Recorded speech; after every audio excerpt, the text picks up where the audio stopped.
Welcome, history enthusiasts. Today, we're about to drift into the fascinating and often surprising world of the Middle Ages, a time of knights, castles, and customs that might seem strange to us now, but as we explore, you'll discover that many of these weird medieval rules were not random at all.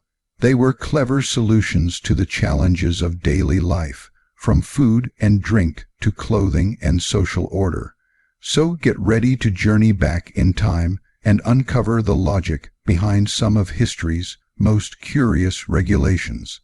The Middle Ages were a world ruled not only by kings and queens, but by rules, hundreds of them, some written in royal charters, some whispered in church sermons, and others stitched quietly into the very fabric of life itself.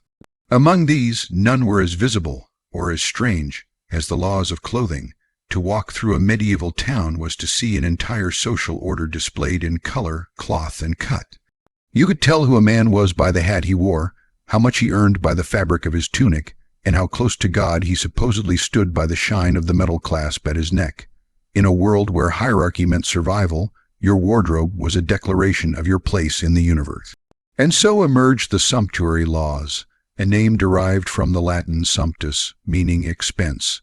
These were the fashion police of medieval Europe, a network of moral and economic codes that decided what people could eat, what they could buy, and, most famously, what they could wear. They were laws with scissors and thread, cutting society into neat layers of identity. It might sound absurd to modern ears, but to a medieval mind, such regulation was not simply control. It was cosmic order. The medieval world believed in a chain of being, stretching from God and angels at the top to animals, insects, and stones at the bottom. Humanity sat in the middle, but even within that middle, there were divinely ordained ranks: monarchs, nobles, knights, clergy, merchants, craftsmen, peasants, and serfs. To blur those ranks, even by accident, was to defy the natural order of creation. So, when a peasant tried to dress like a noble, it wasn't just bad manners. It was rebellion against divine design. A man's clothing, like his speech or his sword, was an outward symbol of his inward worth. The earliest recorded sumptuary laws in Europe appeared in the 13th century, though their spirit was much older. England, France, Italy, and Spain all crafted detailed lists of forbidden fabrics and colors. England's 1363 statute under King Edward Roman III remains one of the most elaborate. It proclaimed that no yeoman nor servant shall wear cloth of a value exceeding 2 marks. Only the nobility could adorn themselves in velvet, ermine, or purple silk, the color associated with emperors since ancient Rome. Why such obsession with color and cloth? Because in the Middle Ages, these things weren't trivial.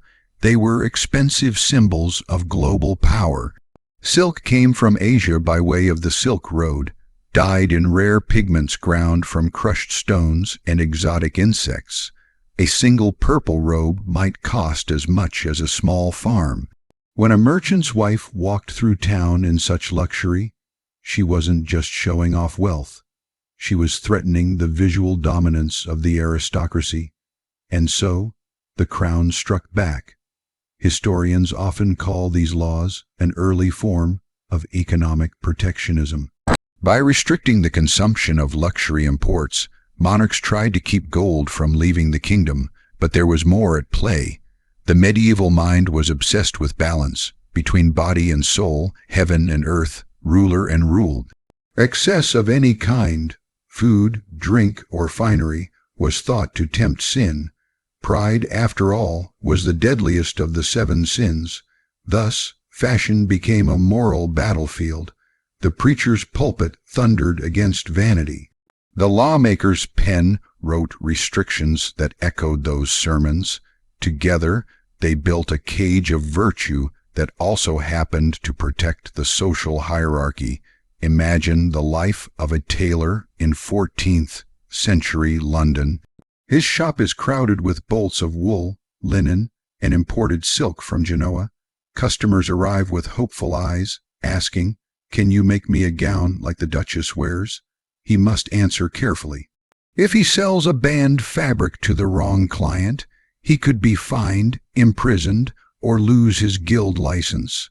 Tailors kept a mental map of the hierarchy, who could wear what, because ignorance was no defense in court. And these courts did not treat fashion lightly. Officials known as wardrobe inspectors, or dress clerks, were appointed in some towns to enforce the laws. They attended festivals, fairs, and church feasts, watching for violators. Punishments ranged from public shame to confiscation of garments. Chroniclers tell of women forced to stand in marketplaces while their illegal gowns were cut to pieces by officers of the crown. The act was symbolic, pride literally trimmed down to size. Beneath the spectacle, however, these laws reveal something fascinating about medieval economics. Europe's feudal structure was fragile. Wealth was beginning to shift from landowners to merchants, people who traded wool, spices, and metal rather than owning vast estates. For the first time, commoners were becoming rich. The nobility, who saw themselves as guardians of divine order, feared this rising class might mimic them in dress and challenge their authority. So, clothing became a weapon of class preservation. If a merchant's daughter wore velvet, she might be mistaken for a noblewoman, and that confusion could shake the very meaning of birthright. The laws ensured that even in prosperity, social distance remained visible. Consider Italy in the late 1300s, a land of booming city-states like Florence and Venice.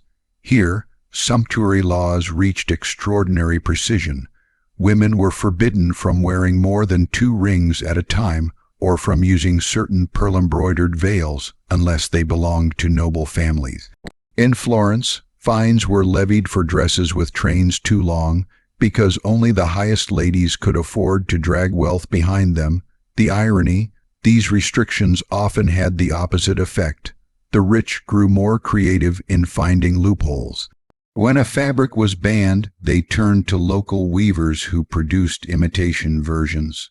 When gold embroidery was forbidden, they used gilt thread instead. Laws changed so often that even magistrates struggled to keep up. In some towns, revisions were issued every few years as fashion and defiance evolved together like partners in a dance. But while nobles tried to defend their image, the church pushed another agenda. Clergy saw fashion as a mirror of sin. Preachers like Bernardino of Siena thundered from pulpits that the devil sits in the folds of a woman's gown. To them, every extravagant sleeve or jeweled headdress was a beacon of temptation. Their influence was immense. Sermons against luxury echoed through Europe, encouraging rulers to pass laws that turned moral outrage into civil order. The tension between piety and pride created a curious paradox. The church itself wore some of the most elaborate clothing in Christendom. Gold, woven vestments, jeweled chalices, embroidered altar cloth, all symbolizing divine glory. When critics pointed out the hypocrisy, theologians responded that ecclesiastical splendor reflected heaven's majesty, not human vanity. The same justification, of course, was used by kings, and therein lay the genius of sumptuary control. It allowed those at the top to sanctify their privilege. They didn't merely want to dress better, they deserved to, by divine will. But not every medieval person accepted this quietly. The chronicles record moments of rebellion woven into the seams of everyday life. Peasants who returned from war sometimes kept the fine cloaks looted from fallen knights. Young women embroidered bright threads into simple garments to mimic noble styles. City festivals became stages where rules were briefly ignored, where servants paraded in their masters' colors, and the world turned upside down in laughter. These were moments of release, brief dreams of equality before order reasserted itself. The visual impact of fashion in medieval society cannot be overstated. Paintings and illuminated manuscripts depict nobles draped in vivid scarlet, azure, and gold while peasants toil in muted browns and grays. The contrast wasn't accidental, it reflected law and theology alike. Color carried meaning, red for power, blue for purity, green for fertility, black for humility. To wear the wrong shade was to speak the wrong language. Dyers and cloth merchants, therefore, occupied a special place in the economy. Their work transformed simple wool into symbols of status. A deep crimson dye might come from cochineal insects shipped across the Mediterranean. The more vivid the color, the higher the cost, and the stricter the regulation. When an edict banned commoners from scarlet or purple, it wasn't mere snobbery. It protected industries that served the elite and kept the lower classes from driving up demand for limited luxury goods. Some historians argue that these laws also helped maintain public order by making identification easy. In a crowded market or battlefield, clothing indicated allegiance and class. A serf dressed like a knight could sow confusion or escape justice. Thus, clothing control was not only economic or moral, but administrative. As Europe moved through the High Middle Ages, trade flourished and fabrics became more varied. The Crusades opened routes to the East, bringing silks, damasks, and velvets previously unseen in the West. Merchants of Venice and Genoa grew fabulously wealthy importing these goods. Suddenly, the noble monopoly on luxury was threatened again. Kings reissued their decrees with increasing desperation, trying to preserve the illusion that birth still mattered more than money. In England, the Black Death of the mid-14th century transformed society. With nearly half the population gone, laborers found themselves in demand and began earning higher wages. Their new prosperity translated into better diets, better homes, and inevitably better clothes. Parliament's reaction was predictable: more sumptuary legislation. Statutes from 1363 listed specific fabrics and trimmings for each social rank: knights, esquires, gentlemen, yeomen, servants, and laborers. Even the colors of a servant's livery were prescribed, ensuring that the ladder of class remained visible at a glance. Yet enforcement proved nearly impossible. The world was changing faster than lawmakers could imagine. Cities grew, literacy spread, markets overflowed with goods once reserved for royalty. The more the elite tried to freeze society in cloth, the more it wriggled free. Still, the ideals behind the laws endured for centuries. Even in the Renaissance, when art and humanism celebrated individuality, governments continued to regulate appearance. In 1574, Queen Elizabeth I of England issued her famous proclamation against excess of apparel, declaring that only those of certain degrees could wear silk, velvet, or fur. To her, fashion was politics, a visible hierarchy supporting her vision of order and stability. Looking back, it's easy to mock the idea that color or fabric could threaten a kingdom, but think of it this way: in a world without mass media, clothing was communication. A noble's robe was a press release, a sermon, and a flag all at once. Controlling fashion meant controlling narrative. It told people who they were, where they belonged, and how far they could dream. And though centuries have passed, echoes of these medieval restrictions still linger. Dress codes in workplaces, schools, and ceremonies continue to express authority and belonging. Luxury brands cultivate exclusivity reminiscent of feudal privilege, status stitched into thread.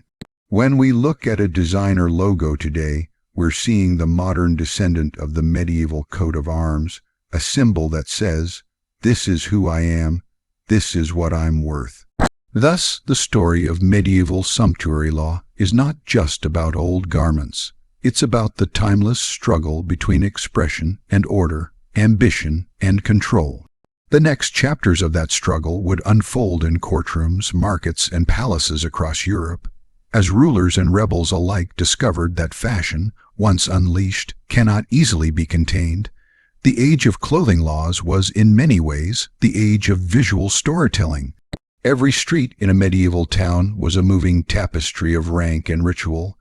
Yet beneath the glitter and grime, people found ways to bend, stretch, and sometimes outright mock the very codes meant to bind them. Consider the pageants that filled Europe's cities each spring. During the Festival of Fools, apprentices dressed as bishops, washerwomen paraded as queens, and even monks donned crowns of paper gold. These carnivals inverted order, briefly, hilariously, dangerously. For a single day, the tailor might act as king, the maid as noble. Authorities tolerated such madness only because it released tension. In laughter and costume, the people could dream of equality without demanding it outright. When the festival ended, they returned obediently to their wool and homespun. But the memory lingered. It proved that the boundaries drawn by cloth could be crossed, if only for a moment. Tailors themselves occupied a strange middle ground in this drama. They handled forbidden fabrics daily, touched the silks meant for lords, and knew more than anyone how arbitrary the laws were. A poor craftsman could spend his life shaping garments finer than anything he would ever wear. In their shops, the illusion of hierarchy was constantly exposed, because every noble robe began as the same bare fabric in the same calloused hands. Documents from the London Tailors' Guild show endless disputes about who was allowed to sew what. Guild ordinances warned members not to cut garments of silk for common persons, nor furnish them with gold lace save by leave of the mayor. Yet demand was irresistible. A prosperous merchant's wife would whisper, "Add a hidden strip of velvet inside the sleeves. No one will see." The tailor, knowing both the risk and the profit, often agreed. Thus, rebellion entered by the hemline. Across Europe, city councils wrote new edicts almost yearly. In 1366, Florence limited the width of women's sleeves. In 1373, Siena forbade long trains that gathered dust and vanity alike. Venice imposed fines on men who wore too many buttons, yes, buttons, because they signified idle wealth. Each law sought to freeze fashion at a moment of moral comfort, but fashion is fluid by nature. The more it's trapped, the faster it evolves. Within a decade, sleeves grew longer, trains wider, buttons smaller yet more numerous. The medieval body became a battlefield where authority fought an unwinnable war, and through it all, the Church continued to preach restraint. Monks wrote sermons describing how Lucifer himself fell through pride in his own beauty. Women, they warned, risked the same fate when they adorned their hair with jewels. Men who lined their cloaks with fur were accused of worshipping their flesh. But people still longed for beauty. After famine, plague, and endless wars, a fine garment felt like proof that life could still be bright. In that longing lies the secret reason the laws never truly worked. They fought against hope. Yet it would be wrong to see medieval rulers as mere tyrants obsessed with vanity. Their world lacked the modern systems that stabilize economies today. Luxury imports could indeed drain a kingdom's treasure. When Edward Roman III forbade commoners to wear foreign silks, he was also trying to protect England's fledgling wool industry, the same trade that funded his armies. The line between moral law and economic strategy was thin. A king could present a tariff as a sermon and a sermon as fiscal policy. Even outside royal courts, the logic of visual hierarchy served practical needs. In an age without passports or national ID cards, appearance was documentation. Officials, tax collectors, and soldiers identified subjects largely by dress.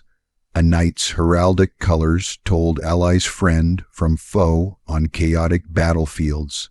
A merchant's robe signaled which guild backed his credit. Clothing was paperwork stitched in thread. To blur, it was to invite confusion in administration and war alike. Still, resistance continued, quiet and constant. The chronicler Giovanni Villani complained that Florentine women invent daily new adornments, so that no statute may suffice. He was right. Lace replaced jewels, colored linings replaced full gowns. When crimson dye was banned for peasants, they mixed red with brown to create rust, a legal shade that looked almost the same. Regulation spawned creativity. Each loophole turned into a new trend, and legislators raced behind, scissors in hand. Meanwhile, artists recorded this spectacle with fascination. In illuminated manuscripts, nobles appear wrapped in dazzling color, but observant viewers notice servants and merchants creeping into richer tones as the centuries pass. Art reveals the slow democratization of beauty long before politics did. By the 15th century, portraits of prosperous traders in Bruges show them wearing fine black wool, a fabric once exclusive to courtiers. Dyers had improved techniques, making deep black affordable. Ironically, the very color once associated with monastic humility became a badge of bourgeois pride. This evolution frightened old elites. When anyone could buy dignity in cloth, what became of lineage? To counter the blur, heraldry gained renewed importance. Coats of arms were sewn onto garments, embroidered onto sleeves, and stamped into jewelry. If colors could no longer distinguish class, symbols would. Thus, the rise of personal emblems, the lion rampant, the cross, the fleur-de-lis, was in part a reaction to the failure of sumptuary control. Across the Channel, English moralists echoed continental anxiety. The preacher John of Salisbury lamented that the world is turned upside down, for servants strut as masters.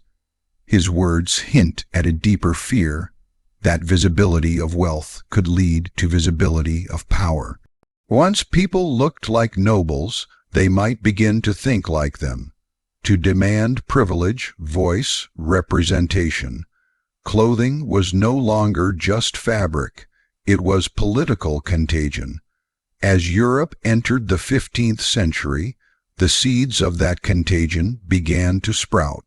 Town charters granted merchants local influence, guilds funded public works, and mayors, once humble tradesmen, posed for portraits in robes lined with fur.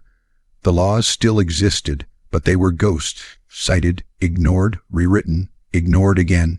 Real authority was shifting from birth to money, and fashion was the banner of that revolution. Even monarchs adapted. When they realized they could not suppress luxury, they taxed it. What began as prohibition turned into profit.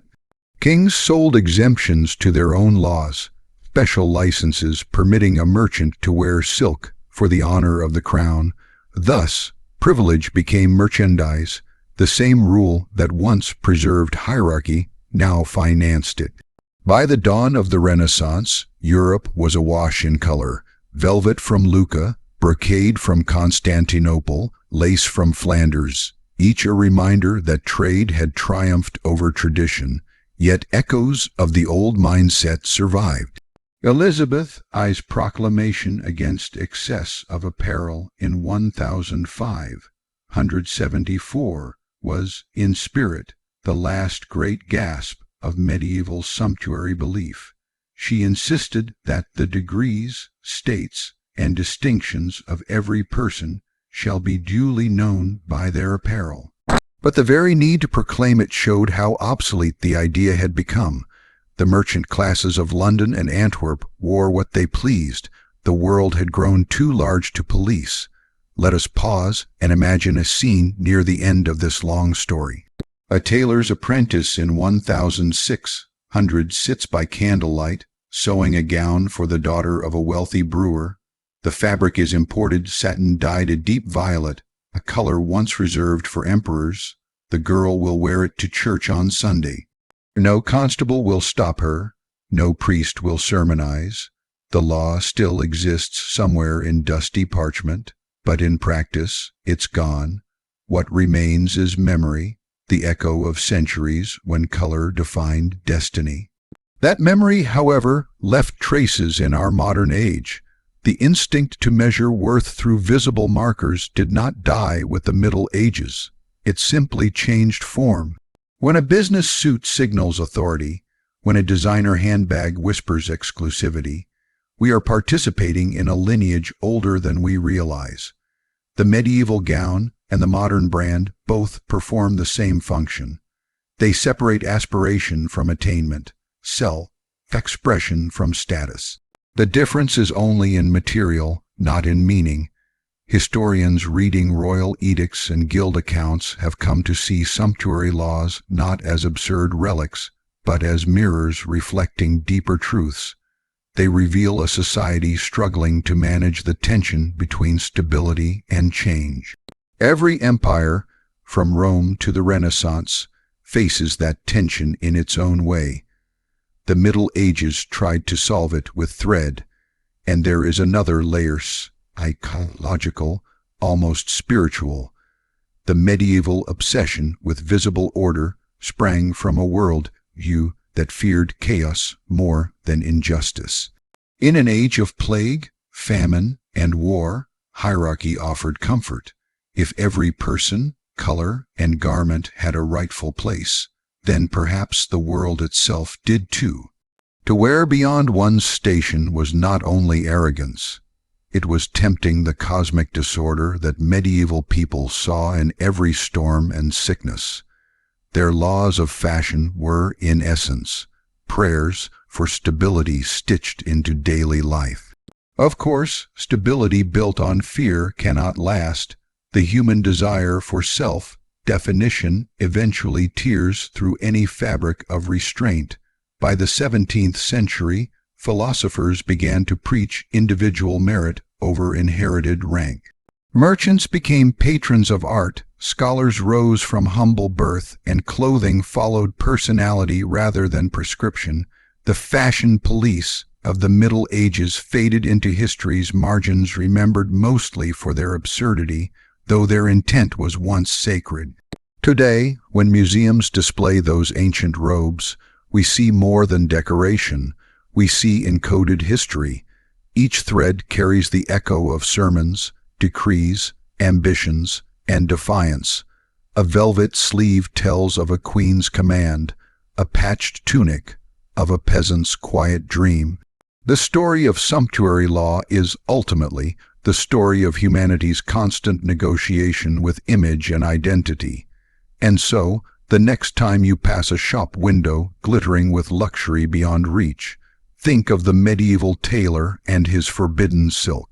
Think of the preacher railing against vanity and the merchant's wife hiding velvet under wool. They all lived within a system that tried to legislate desire and discovered that desire cannot be legislated. From the cobbled streets of Florence to the muddy lanes of York, the fashion police once believed they guarded morality. In truth, they guarded fear, fear of change, fear of equality, fear that the world might become unrecognizable if everyone dressed as they pleased. Yet that unrecognizable world is precisely the one we inhabit now, vibrant, chaotic, and free. 400 years of rules could not stop a single, simple truth. People will always use clothing to tell their own story. And that story, woven across centuries, is what truly outlived the Middle Ages. The medieval world was a place of contrast, of silence and song, of reverence and rebellion, of light and darkness. But above all, it was a world without the comfort of illumination. The sun dictated human life, and when it sank beneath the horizon, the world changed. In that dim expanse of night, safety disappeared with the last rays of daylight. What crept forth in the dark was not merely the shadow of the world, it was a different world altogether. In the bustling towns of medieval Europe, from the crooked lanes of London to the narrow, cobblestone streets of Florence, the setting of the sun marked an invisible boundary. Beyond it, order dissolved into uncertainty. There were no streetlights, no organized patrols, no convenient sense of security. Night was the domain of thieves, mercenaries, and desperate men. And so emerged one of the strangest but most practical laws of the Middle Ages, the law that forbade fighting after sunset. This rule, known in some records as a peace ordinance, and in others simply as the nighttime curfew, was a desperate attempt to contain the chaos that darkness invited. The rationale was simple: violence thrived where visibility ended. When night fell, the social order crumbled. No one could tell noble from peasant, friend from enemy, or sinner from saint. A quarrel in daylight could be managed. A quarrel in darkness could become murder. The medieval mind was acutely aware of symbolism, and so night itself represented something more than absence of light. It symbolized sin, secrecy, and temptation. The scriptures spoke of those who walk in darkness, and in that belief night became the hour of evil. Thus, to outlaw fighting after sunset was not merely a practical ordinance, it was a spiritual defense, an effort to preserve the fragile balance between man's reason and his primal rage. In medieval towns, the evening bell, often called the curfew bell, rang out as the signal for peace. The word curfew comes from the old French couvre-feu, meaning cover the fire. It was an instruction as much as a warning: extinguish the flames, cease your labor, return to your home. When that bell tolled, every forge, tavern, and market stall was expected to grow silent. The ringing echoed through stone walls and timber frames, a reminder that night was not for action, but for rest. This bell was not just about preventing fire, though wooden cities were tinder boxes, and flame was a constant threat. It also signaled the end of public life. The townspeople were expected to retreat indoors, to leave the streets empty, for the night belonged not to the citizen, but to the law. Town guards, often called watchmen or sergeants at mace, patrolled the streets with lanterns and halberds. Their presence was not merely symbolic, they enforced the peace with authority. Any man found fighting, arguing loudly, or carrying unsheathed weapons after curfew could be arrested, fined, or in more violent cases, publicly punished the next morning. In London, for instance, the city's charter from the 13th century granted watchmen the right to seize anyone creating a disturbance after dark. But the rule was not only for commoners. Even knights and noblemen were expected to abide by the curfew laws within town walls. The reason was starkly practical. A nobleman's quarrel could escalate into bloodshed between rival factions, drawing in servants and soldiers, igniting feuds that spilled into the streets. Medieval justice had learned one hard lesson: that violence spread faster than rumor. And once unleashed at night, it was nearly impossible to control. Imagine, for a moment, a medieval evening in York or Bruges. The marketplace has closed. The smell of ale and roasted meat lingers in the air. The curfew bell tolls from the church tower, its voice long and mournful. Men begin to shutter their windows. Women draw their children indoors. The last flicker of commerce fades. What remains is the soft murmur of prayer, the occasional creak of a cart, and the echoing footsteps of the watchman. But not everyone obeyed the rule. There were always those who defied the curfew: smugglers, gamblers, lovers, and rebels. Taverns, particularly in port cities, stayed alive after hours. There, the ale flowed freely, songs turned into arguments, and arguments into fights. And so, many medieval chronicles record night brawls that ended in death, the very incidents that justified the existence of the law. In 1340, For instance, in the English port of Bristol, a brawl between sailors erupted near the docks long after the curfew bell had rung. The scuffle turned deadly. The next morning, the local bailiff invoked the peace ordinance, sentencing the surviving fighters to public whipping. It was a gruesome lesson meant to echo louder than the bell itself. The message was clear: the peace of the night was sacred, and disturbing it was a sin against both God and king. Interestingly, the rule was not universal across all of Europe, but its variations appeared everywhere. In Paris, King Philippe Roman II established a night watch in 1190, mandating citizens to stay indoors after dark unless carrying a lantern. In Italian states like Florence, the Gonfaloniere di Giustizia chief of justice ordered strict curfews after repeated incidents of dueling under moonlight. Even in the Germanic regions of the Holy Roman Empire, local guilds enforced no-night quarrel laws, often backed by church authorities who viewed nocturnal violence as the work of the devil. And in rural villages, where towns were few and neighbors lived miles apart, the same principle survived through custom rather than law. People feared the night not only for its darkness, but for the spirits believed to wander within it. Peasants whispered of demons, ghosts, and night-walkers as souls of the unburied dead. To fight or shed blood after dark was to risk drawing their wrath. Thus, fear itself became an unwritten law, one that kept peace more effectively than any royal decree. Yet, beneath the superstition lay a very real, very human logic.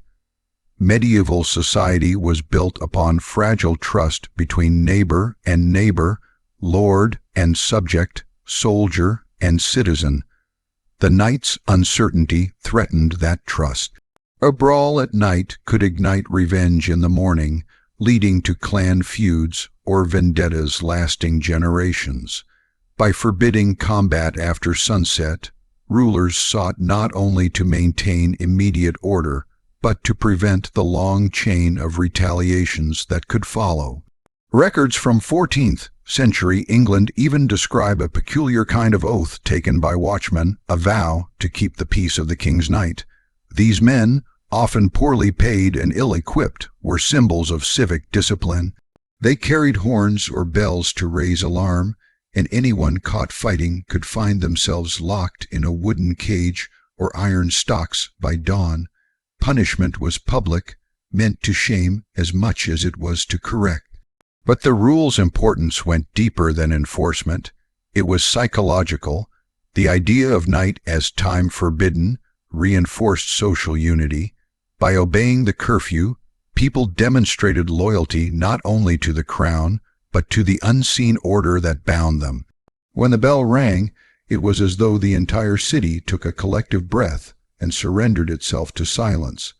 That silence, in turn, became a form of peace, fragile, yes, but precious. Now, imagine how this rule transformed the very rhythm of life. In a modern city, night is an extension of the day. Business continues, lights glow, music plays, but in a medieval town, the day truly ended with the sun. The curfew bell did not merely announce quiet, it divided existence. There was the time of work and trade, and there was the time of retreat and reflection. Many chroniclers even describe how families treated the ringing of the curfew bell as a spiritual moment. The father would recite a prayer, thanking God for safe labor and asking for protection through the night.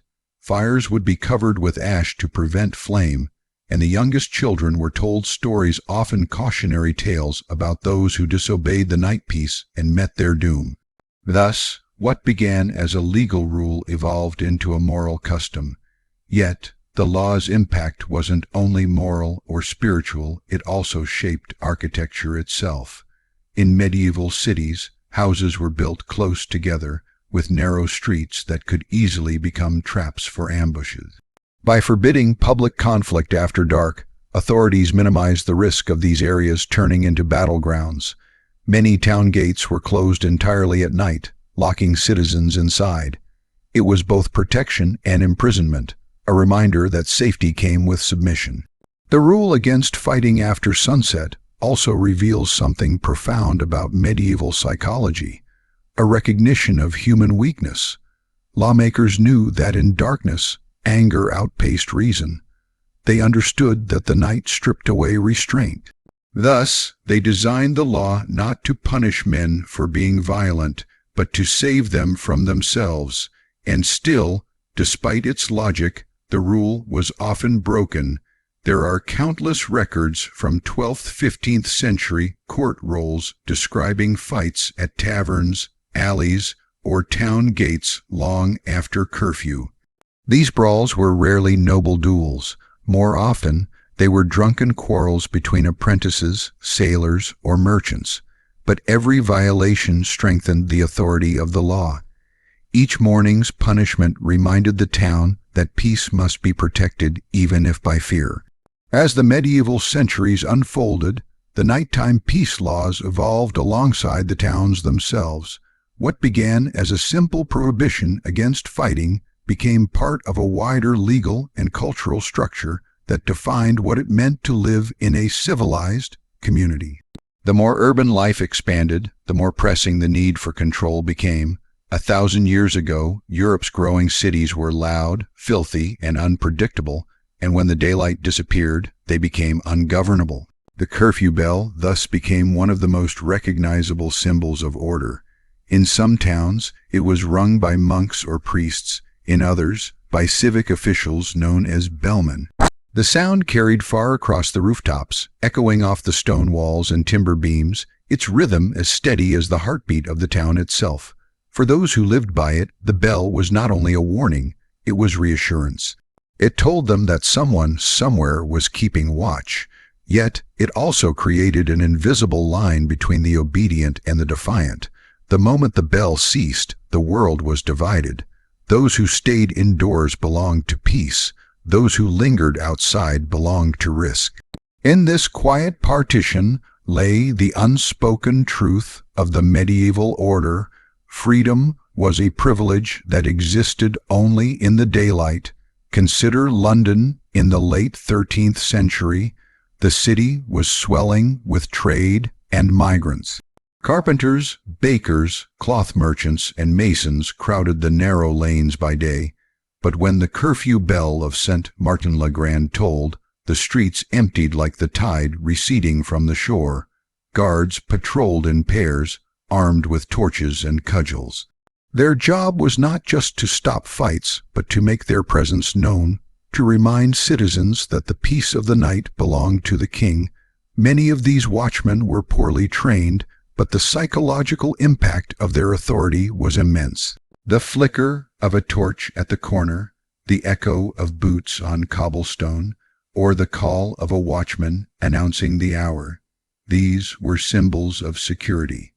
In an era before police, the sound of the watch was the heartbeat of civilization. Still, human nature remained unchanged. Alcohol was plentiful, tempers flared, and pride was easily wounded. Fights broke out in taverns, especially near city gates and ports. The combination of drink, confined spaces, and competition created a volatile atmosphere. What might have been a harmless argument at noon could turn into bloodshed by night.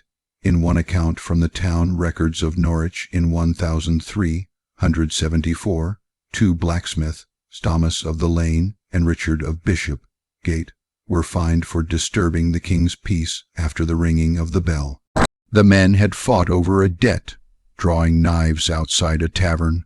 When the watch arrived, both men were wounded. They were carried to the town jail, where they spent the night chained to the wall. At sunrise, they were forced to pay their fines publicly and beg forgiveness before the aldermen. Such scenes were common and necessary. The medieval legal system thrived on visibility. Punishment was spectacle, a reminder to all who watched that peace was fragile and disobedience was costly. Over time, the night peace became not just law, but a ritualized expression of moral order. Monks wrote of it as a sacred hour when the city rested under divine protection. Chroniclers described how the stillness of medieval nights carried a kind of holiness, a calm after the storm of daily toil. The silence of the town after curfew symbolized a temporary return to Eden, a world without chaos. To fight after sunset, therefore, was more than disobedience, it was sacrilege, and yet history shows that many of the greatest shifts in power, rebellion, and intrigue happened precisely at night. Behind the facade of order, the curfew created shadows where secrets could thrive. While the townspeople slept, conspirators met in basements, smugglers moved through unguarded alleys, and spies whispered by candlelight. The same darkness that rulers feared also became the weapon of those who opposed them. In 1381, during the Peasants' Revolt in England, curfew bells were silenced altogether. Rebels used the cover of darkness to move from village to village, organizing attacks on tax collectors and royal agents. Ironically, the very law that once ensured control became a tool of resistance when ignored en masse. The night that was meant to be silent became the stage of uprising. Elsewhere in Europe, similar stories unfolded. In Florence, the ordinances of justice decreed that no citizen was to carry weapons or gather in groups of more than 3 after dark, yet the rival factions of the city, the White and Black Guelphs, often used the curfew to mask assassinations. Many powerful men met their deaths beneath the same moon that was supposed to guarantee peace. The paradox was clear: laws could define morality, but they could not contain human ambition. Still, the logic of the law endured because it worked more often than it failed. Most towns enjoyed relative safety precisely because the population respected the rhythm of day and night. The curfew system created predictable order. It gave people something constant in a world of plagues, wars, and uncertainty. And in that constancy lay comfort. Some historians argue that the curfew law was also an early attempt at social engineering. By forcing people indoors at night, rulers could indirectly control the flow of information. Gossip, sedition, and rumors about the crown often spread in taverns after dark. By silencing the streets, authorities silenced dissent. The peace of the night was also the peace of obedience, but the law also evolved into something uniquely humane. In some towns, night watchmen were instructed to help the lost, guide travelers to inns, and protect women walking home. They weren't merely enforcers, they were guardians. The no fighting rule expanded into a general duty to keep the city safe, transforming fear into order and chaos into ritual. Interestingly, this medieval policy echoes through the centuries. The curfew law of the Middle Ages laid the foundation for modern public order regulations. Even today, in many cities, noise ordinances and curfews stem from the same principle. Peace after dark ensures safety for all. Though the weapons have changed from swords to sirens, the purpose remains strikingly similar. But perhaps the most revealing aspect of this medieval rule is how deeply it was intertwined with belief. To the medieval mind, darkness was not neutral. It was moral terrain. Evil was thought to flourish in the absence of light. Sermons warned that the devil walks at night, and painters often depicted sin beneath the moon. The law against fighting was therefore not just civic, it was cosmic. To fight after sunset was to ally oneself with the forces of chaos. The curfew bell was, in that sense, a spiritual instrument. It rang not only to mark time, but to drive away evil. The sound was believed to sanctify the night, keeping spirits and devils at bay. Many townsfolk would cross themselves or whisper prayers as it tolled. The law and the faith were inseparable. The authority of the crown and the church were two halves of the same shield protecting society from the unknown, and yet, in that blend of fear and faith lies the beauty of medieval order. The people of that era, though bound by superstition, understood something profound about human nature, that peace is fragile and must be defended, not just by sword or decree, but by shared ritual. The nighttime peace law worked because people believed in it. They believed the world needed boundaries between light and darkness, between reason and impulse, between man and the void. As the centuries turned, the world grew brighter. Lanterns gave way to oil lamps, and later to gaslight and electricity. The law against fighting after sunset faded quietly into history, becoming obsolete as the night itself lost its mystery, but traces of it remain in language, custom, and the ghostly toll of bells that still ring in old European towns.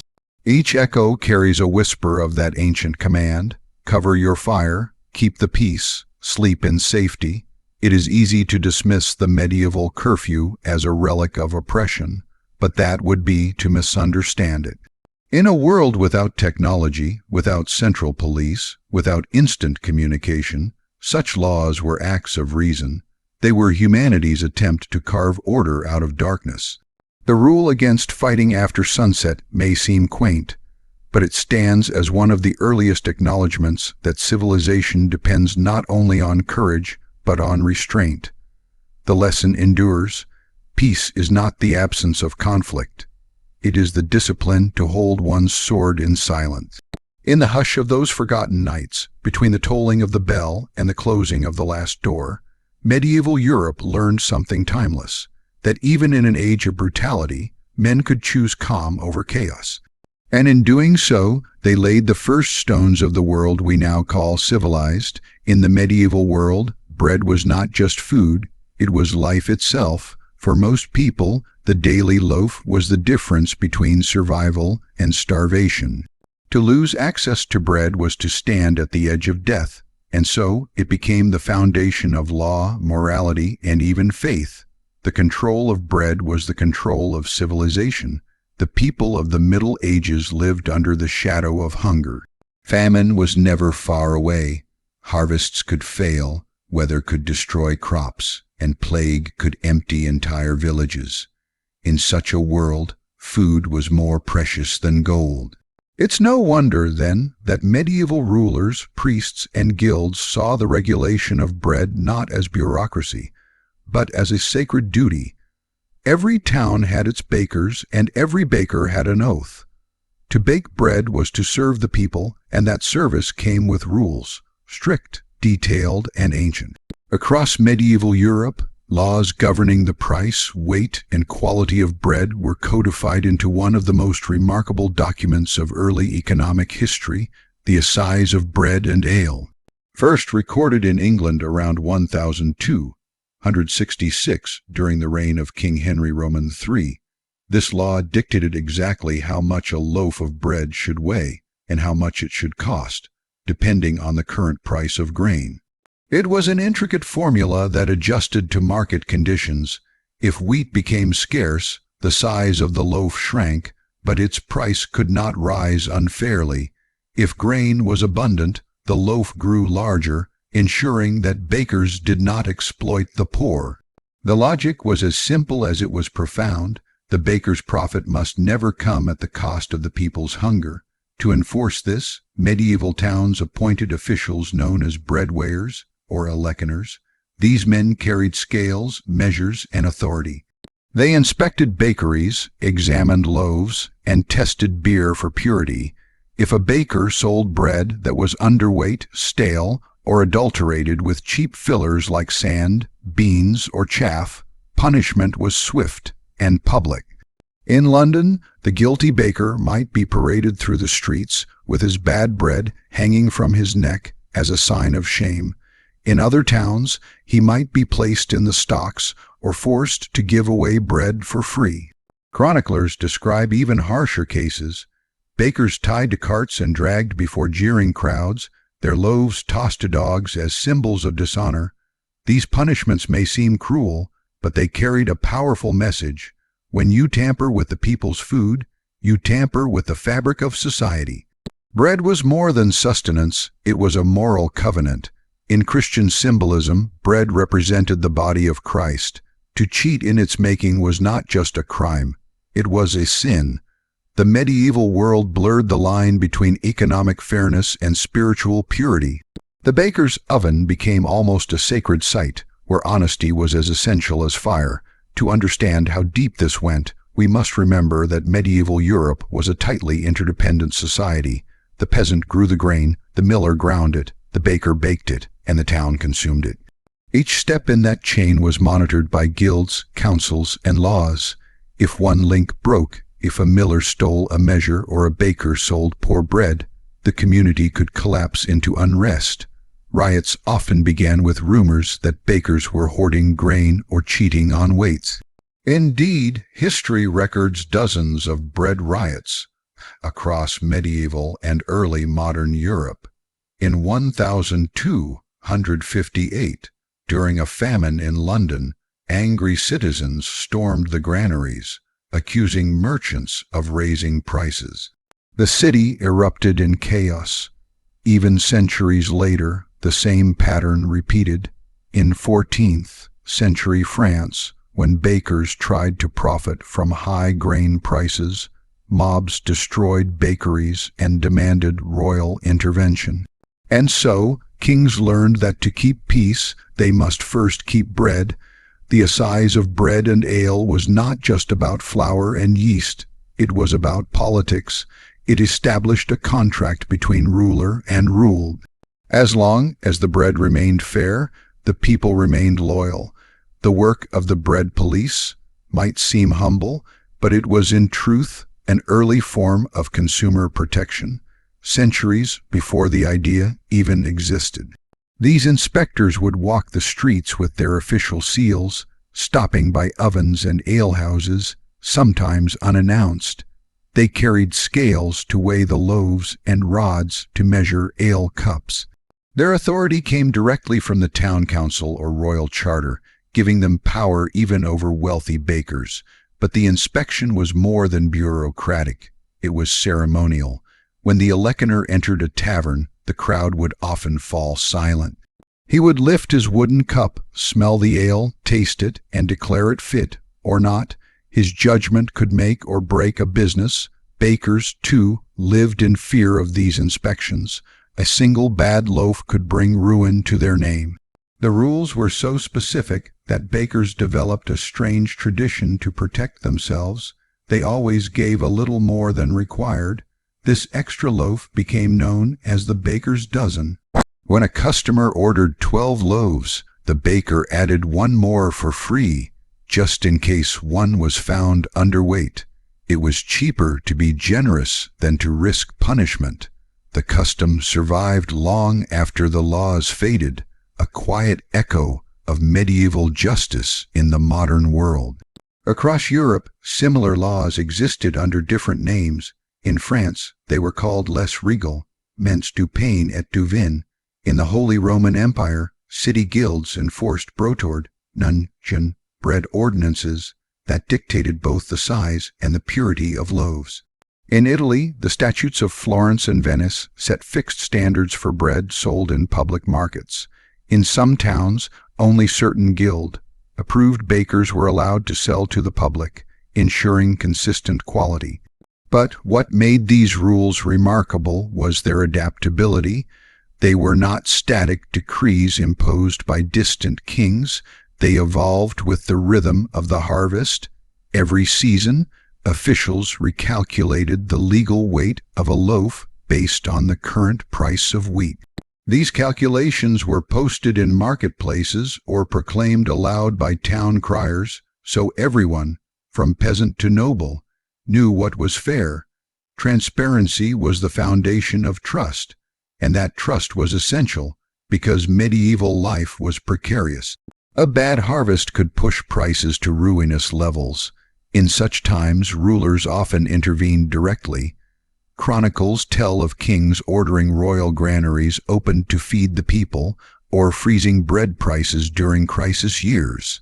A wise ruler was judged not by his armies, but by whether his people could eat.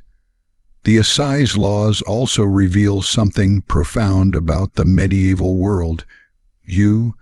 That fairness was not merely a personal virtue, but a public responsibility.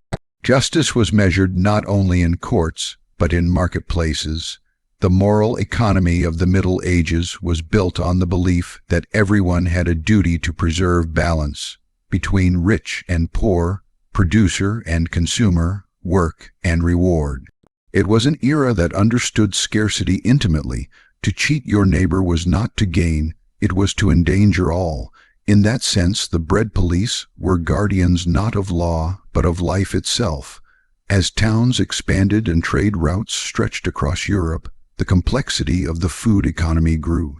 Grain came from distant fields, transported by river or cart, stored in granaries that often belonged to the wealthy.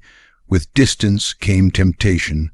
Merchants began to speculate, hoarding wheat when it was cheap and selling it when famine struck. To the average citizen, such behavior was monstrous. Bread was not a luxury to be traded like silk or spices. It was the gift of God, meant for all. Thus, medieval law treated food speculation almost as a form of treason. The hoarder was seen not just as greedy, but as an enemy of humanity. In many regions, he could be fined, exiled, or publicly condemned by the clergy. The church itself played a crucial role in this system.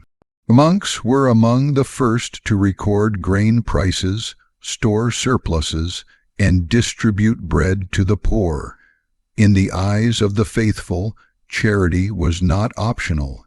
It was an act of divine balance. When famine came, abbeys became sanctuaries of mercy. The monks' ovens burned day and night, producing coarse, brown loaves for the hungry.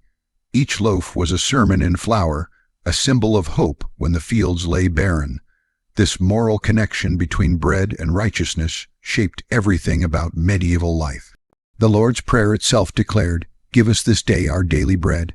It was a literal request, as urgent as it was spiritual. For the poor, that prayer was not metaphor, it was a plea for survival. The assize of bread thus carried a sacred undertone. If rulers failed to guarantee fair bread, they failed in their divine duty. Bakers, too, understood their position as half craftsmen, half servants of faith. In many towns, bakers' guilds formed to protect both their livelihood and their reputation. The guilds set standards for apprenticeships, ingredients, and prices. They also held annual ceremonies to bless their ovens and tools, invoking saints like St. Honor, the patron saint of bakers. Guild banners often depicted him holding a loaf of bread in one hand and a bishop's staff in the other, symbolizing the holy union between craft and conscience. But not every baker was pious. Some took shortcuts, using spoiled grain, sawdust, or chalk to stretch their dough. Others underbaked loaves to save fuel, creating bread that molded quickly. These deceptions were dangerous. Spoiled bread could make entire neighborhoods ill. In response, the bread weighers became more vigilant, testing loaves by cutting them open, examining texture and color, and even sniffing for rancid smells. Their task was both scientific and moral. They were judges of purity. When corruption was discovered, the punishment had to be seen. Justice in the Middle Ages was theater.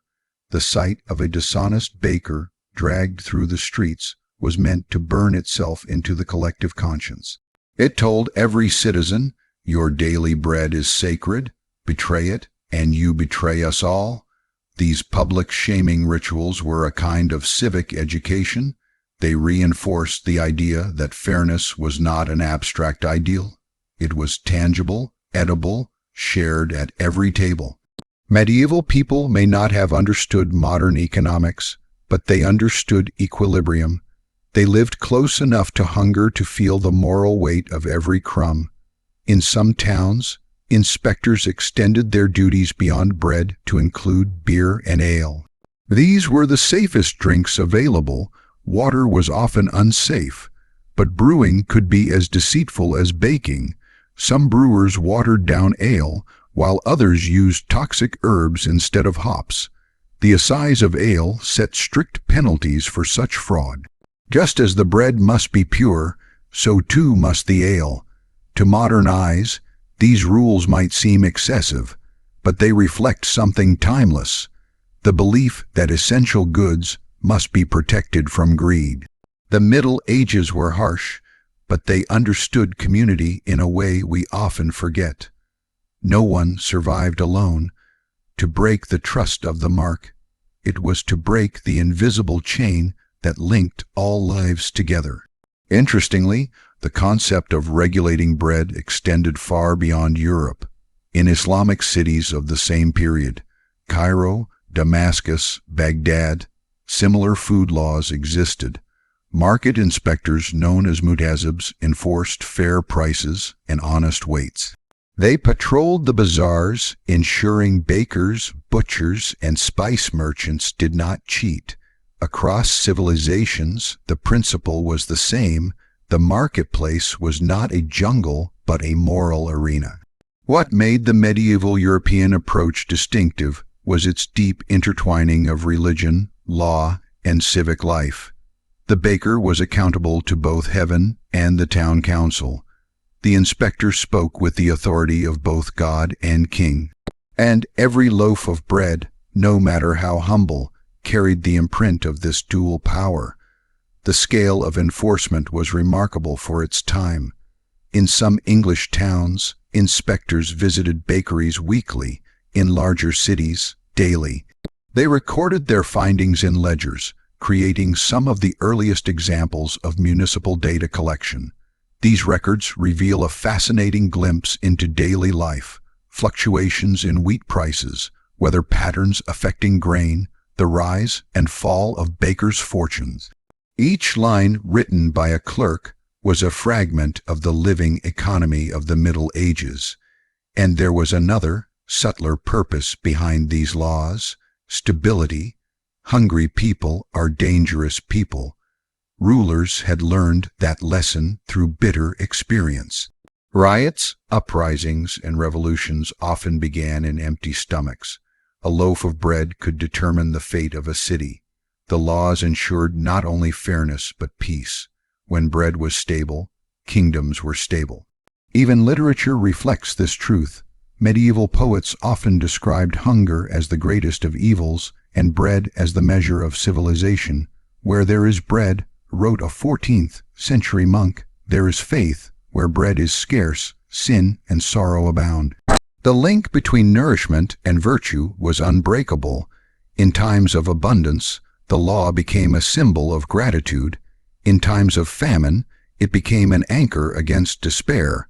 When grain was scarce, rulers were expected to intervene, not through charity alone, but through policy. They might impose price caps, release royal grain stores, or organize public baking. In such moments, the assize of bread became a test of kingship. One famous example comes from the reign of Edward I of England. When a series of poor harvests struck the realm, he ordered that bread remain at a fair price despite the rising cost of grain. To enforce this, he dispatched royal inspectors to towns across the kingdom. Their mission: ensure no baker cheated, no merchant hoarded. Chroniclers recorded that the king's decree saved many a soul from hunger.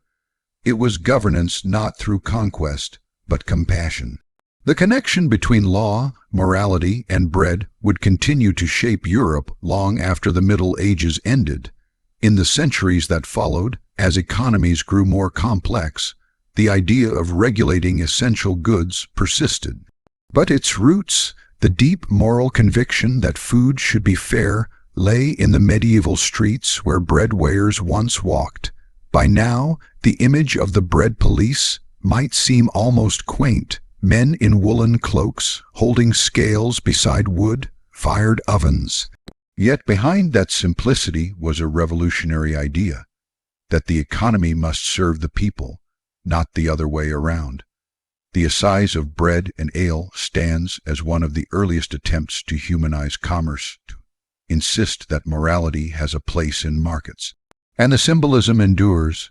In every modern law that protects consumers, in every label that guarantees fair trade or organic purity, we hear the faint echo of the medieval bell that once called the baker to honesty. The tools have changed, but the ideal remains. the belief that the measure of civilization is how it treats the bread of its poorest citizens. Bread was more than nourishment, it was metaphor. When chroniclers described a just king, they often said he fed his people. When they spoke of a tyrant, they said he devoured the land. To feed was to bless, to cheat was to curse. This language revealed how deeply the medieval imagination tied food to moral order. Even the architecture of towns reflected this reverence. The baker's quarter was usually close to the market square, the beating heart of civic life. Early in the morning, the smell of baking bread would drift through the narrow lanes, calling people to begin their day. The oven's warmth became a symbol of domestic peace, and yet the same oven could become the focus of anger if prices rose or loaves shrank. For the townspeople, the baker's fire represented both comfort and potential betrayal. We can still sense this duality in surviving records. A 13th century chronicle from York tells of a baker who was accused of selling underweight loaves during Lent. When confronted, he swore before witnesses that it was a mistake caused by damp flour. But the inspectors found that he had tampered with the scales themselves. His punishment was swift.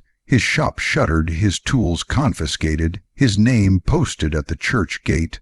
For a month he was forbidden to bake at all, a living lesson in public disgrace. What's striking is not only the punishment, but the transparency. Medieval communities believed justice must be seen to be trusted. When people witnessed the enforcement of the bread laws, they felt reassured that no one stood above fairness. This public visibility was the cornerstone of medieval civic identity, and there was a psychological brilliance to it. Shame worked better than imprisonment. It reintegrated the offender into the moral fabric instead of excluding him completely.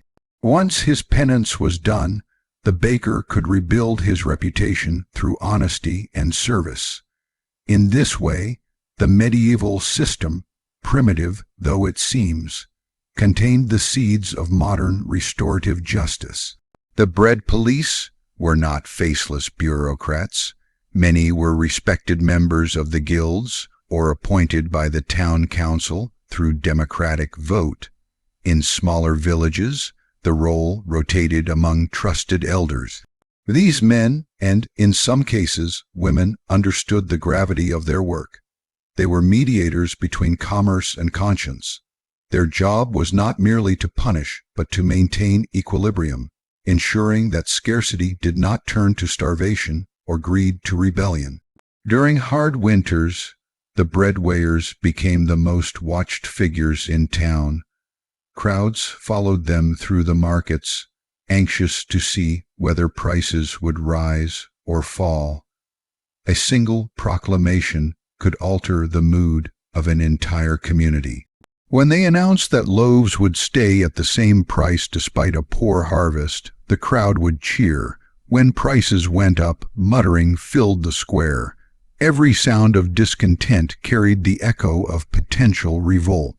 Indeed, food riots were among the most common forms of medieval protest, but they were rarely chaotic. They followed a strange sense of order.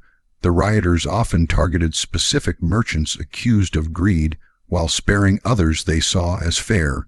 They were not rebelling against authority itself, but against the betrayal of the social contract symbolized by bread. In their eyes, justice was on their side. Such events taught rulers valuable lessons. They realized that keeping bread affordable was as vital as maintaining armies. No fortress could stand if the people were hungry. The bread police, therefore, became quiet guardians of stability, more powerful in their own way than the soldiers who patrolled the walls. Let's step into a medieval bakery to feel what that world was like. Imagine a low, roofed shop lit by firelight, the smell of yeast and smoke mingling in the air. Wooden troughs lined the walls, each filled with dough rising under coarse cloths. The baker, his face streaked with flour, moves with practiced rhythm, knead, fold, lift, shape. Outside, customers gather holding coins or barter goods. They gossip, trade news, argue about prices. When the inspector arrives, the chatter stops. He carries scales of bronze, their edges glinting in the light. One by one, he weighs the loaves, noting their heft, tapping their crusts to test for hollowness. The baker watches nervously, knowing a small discrepancy could mean a fine. When all is measured and found true, the inspector nods, the crowd relaxes, life continues. In that simple ritual lies the essence of civilization. Accountability witnessed, fairness affirmed.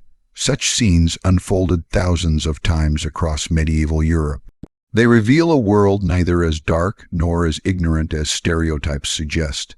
It was a society wrestling with the same question we face today: how to balance freedom and fairness, profit and morality.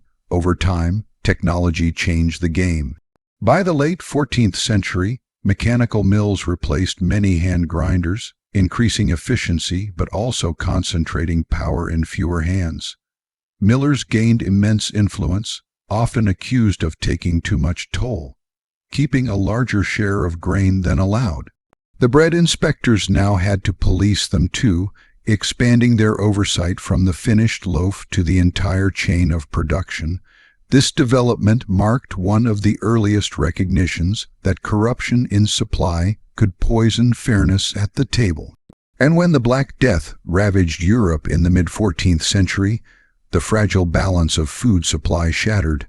Fields lay empty, laborers died, and grain prices soared.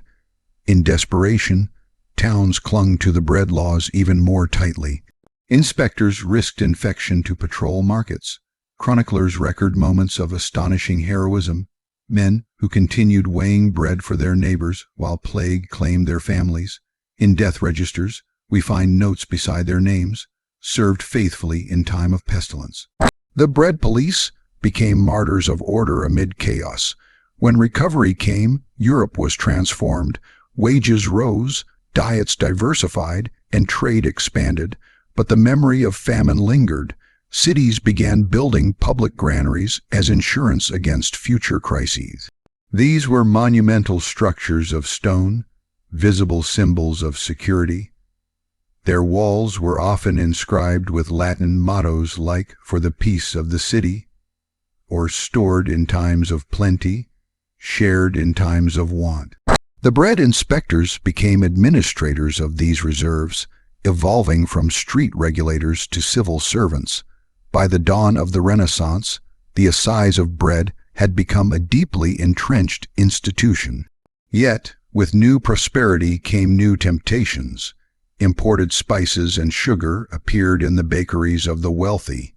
Exotic pastries and white loaves, made from finely sifted flour, replaced the dark rye of the poor.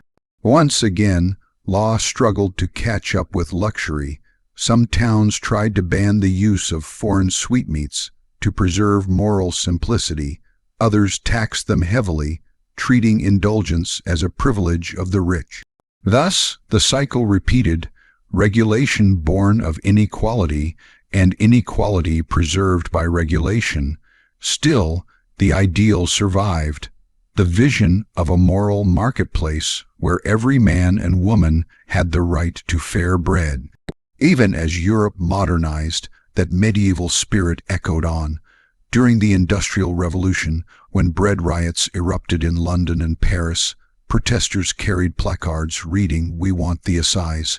They remembered, dimly but powerfully, that once there had been laws protecting the hungry. In a way, those ancient inspectors stand as a